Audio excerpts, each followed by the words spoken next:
Olá, seja bem-vindo ao canal Filhos do Altíssimo. Hoje nós vamos iniciar com uma palavra expositiva sobre a criação.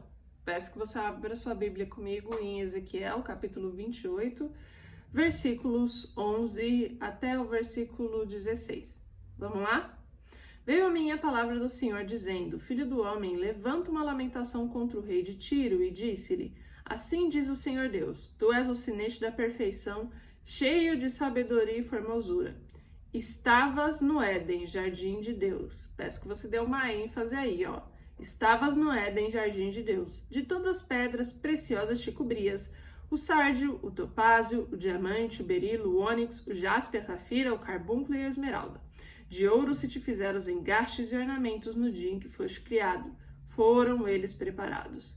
Tu eras querubim da guarda ungido e te estabeleci.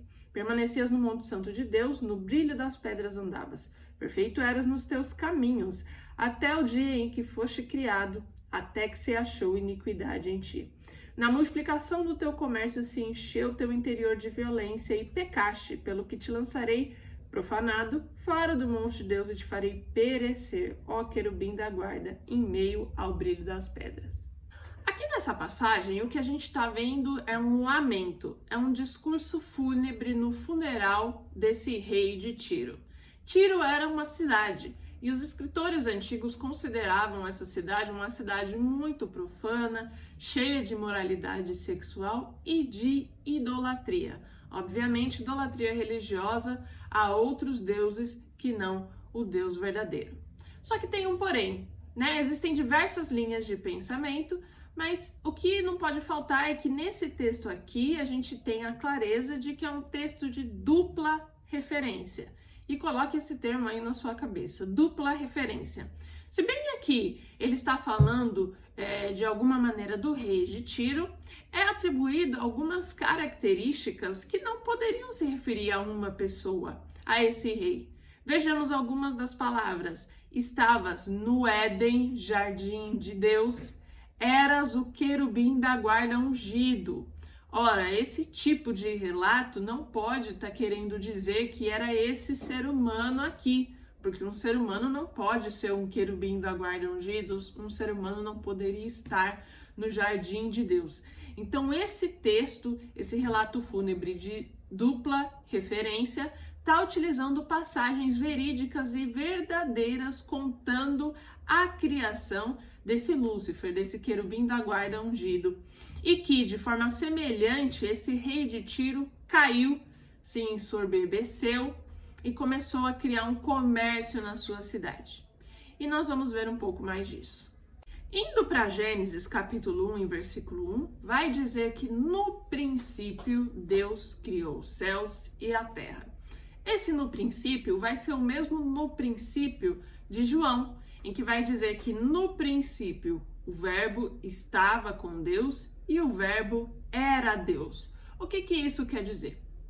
Quer dizer que antes da criação dos céus e da terra, antes mesmo da criação dos anjos, Deus ele já existia na sua eternidade. Deus não tem uma data de criação, ele também não foi criado por um Deus superior, ele sempre existiu.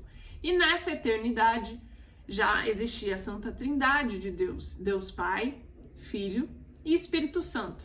Ou seja, quando Deus inicia o relato da criação, Deus, Cristo, Filho, já estava ali com ele e Deus Espírito Santo também, como nós vamos observar. Então, aconteceu isso. Em algum momento, que nós não sabemos qual, Deus cria os anjos, né? Deus não conta na Bíblia especificamente qual foi esse tempo, mas aqui nós temos um relato de como foi a criação de Lúcifer. Qual era esse no princípio? Quanto tempo atrás isso aconteceu? Nós não sabemos, né? Nem a ciência pode estimar, pode ter acontecido há trilhões, quintilhões de anos atrás. Os cientistas, por exemplo, que defendem a teoria do Big Bang, vai dizer que só a Terra tem 4,8 bilhões de anos de vida aproximadamente. Então a gente não tem como mensurar esse no princípio, mas de fato Deus existia na eternidade e Deus, em um dado momento, inicia a criação dos anjos. E o céu é um lugar, como a gente vai ver, muito organizado. Existem hierarquias entre os anjos e todos eles trabalham. A gente vai notar também que o trabalho, a ação dentro da criação de Deus é algo muito importante. Existem 3 categorias de anjos e cada um deles tem a sua missão e o seu papel dentro dos céus. Quais são, então, esses anjos? Começando pelos arcanjos, eles são da maior hierarquia de Deus e da maior patente. Alguns exemplos são o arcanjo Miguel e o arcanjo Gabriel. Esses anjos são os anjos de guerra. Esses anjos também foram utilizados muitas vezes aí durante a libertação do povo de Israel ou como mensageiros de Deus. Em segundo lugar, existem os serafins. Serafins são os anjos de 6 asas. Há relatos que eles cobriam com 2 asas os seus rostos, com outras 2 asas os seus membros e com as 2 últimas asas os seus pés. Indicando, inclusive, em Isaías, capítulo 6, versículo 2, que talvez isso pudesse ser pelo resplendor de Deus, que até eles mesmos, em respeito, em reverência a Deus, cobriam a si mesmos. Esses eram os serafins. E em terceiro lugar, os querubins. Essa seria a patente de Lúcifer. Os querubins são anjos de justiça, são os anjos da justiça. Os querubins vão ser relatados lá depois da queda do homem para lavrar o jardim do Éden, proteger o caminho até a árvore da vida, e também vão ter um papel muito importante no tabernáculo, lá no livro de Êxodo. Quando eles começam a construir a Arca da Aliança, o tabernáculo ele é coberto sob as asas dos querubins. Até um símbolo muito forte aí dentro do cristianismo, algumas igrejas até usam, a cobertura dessas asas sobre o propiciatório.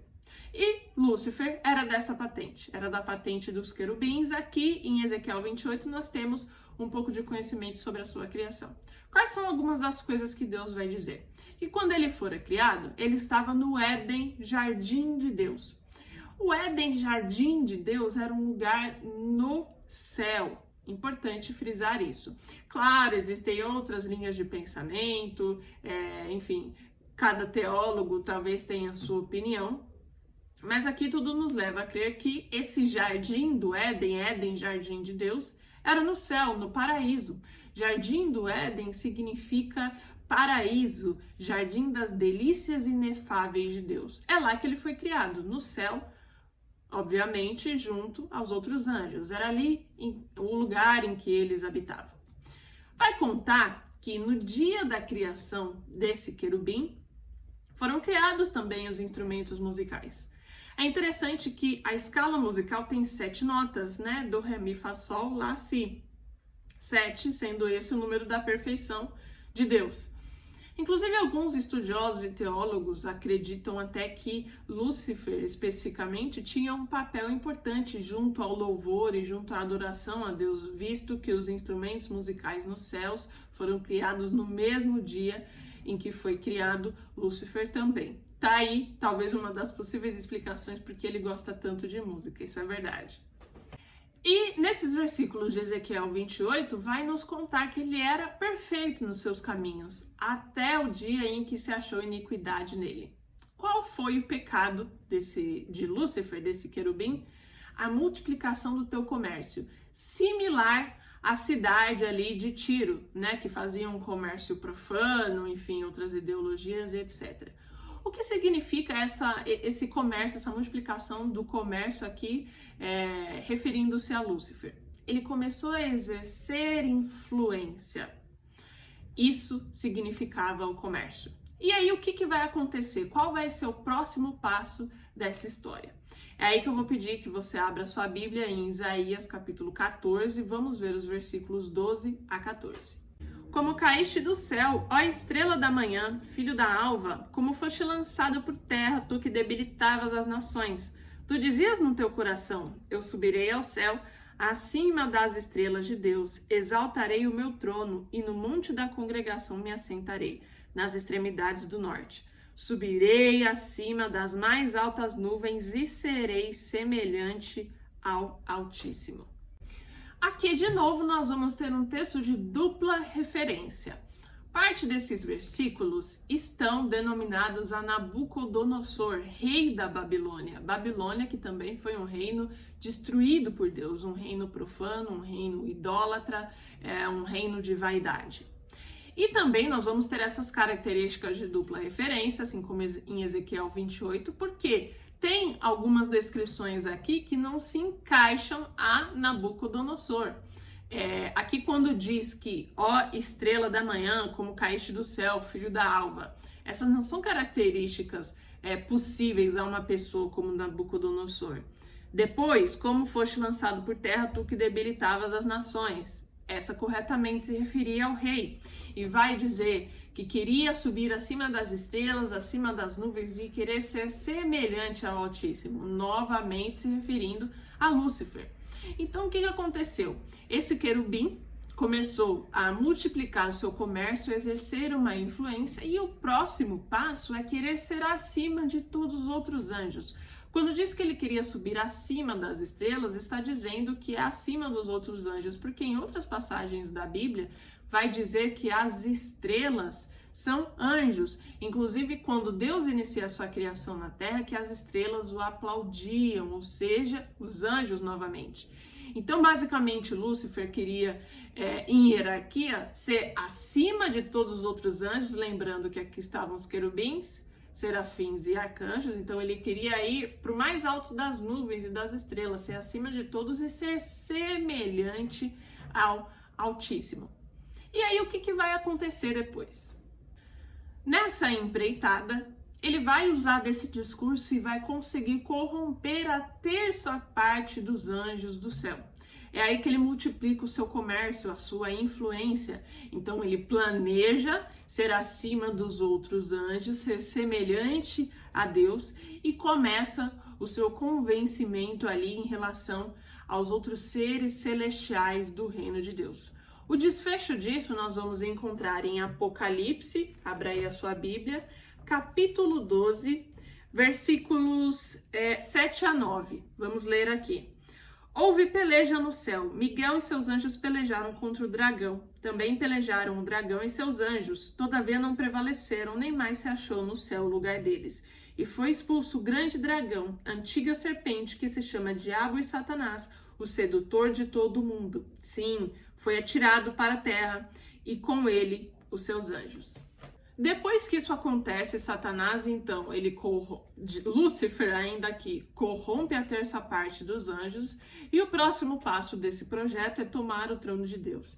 Nesse momento, acontece essa grande peleja dita aqui no versículo 7, capítulo 12 de Apocalipse. Vai lutar contra ele os anjos de maior patente, né, os arcanjos, Miguel e seus semelhantes, contra Lúcifer, e agora esses seus dragões. Óbvio que reina e vence o poder de Deus. E nesse momento, Deus vai lançar do seu trono um fogo que consome esse querubim. Que agora não é mais Lúcifer, é Satanás. É tirado todo o seu resplendor, toda a sua beleza e toda a sua glória. E ele agora é lançado para fora do céu. Seus anjos caídos agora são principados, potestades, hostes e legiões. Para onde foram eles, né? Esse é um outro ponto muito discutido entre teologia, diferentes linhas de pensamento e tudo mais. Aqui em Apocalipse 12 vai dizer que ele veio para a terra, né? Como nós lemos. Eu tendo a acreditar, conjectura, não estou dizendo que é uma parte definitiva, é bem explícita na Bíblia, mas que eles vieram para regiões celestiais próximas à terra. A terra, porém, nesse momento, era só água. E é aí que a gente vai para Gênesis capítulo 1, versículo 1. No princípio criou Deus os céus e a terra. E no versículo 2, a terra, porém, estava sem forma e vazia, havia trevas sobre a face do abismo, e o Espírito de Deus pairava por sobre as águas. Veja bem, as águas já existiam e consumia a terra. A terra era como se fosse um oceano gigante e redondo. Então, nesse momento, a terra ela estava escondida por água. Ela era somente água. E eu tendo a acreditar que nesse momento, o Satanás e seus demônios circundavam ali aquela região. E no versículo 3 em diante é que Deus vai começar de fato a sua criação. E para entender o desfecho dessa história e da criação de Deus, eu espero você na próxima aula. Compartilhe esse vídeo com pessoas que vão te ajudar, que vão estudar teologia com você. Eu espero conseguir ajudar, agregar, contribuir e com certeza a falar sobre o reino de Deus, a discernir muitas ideias, a te ajudar a ter conhecimento sobre as Escrituras, que é tão importante como você vai descobrir para o seu relacionamento com Deus. Então, eu te espero na próxima aula para a conclusão da história da criação.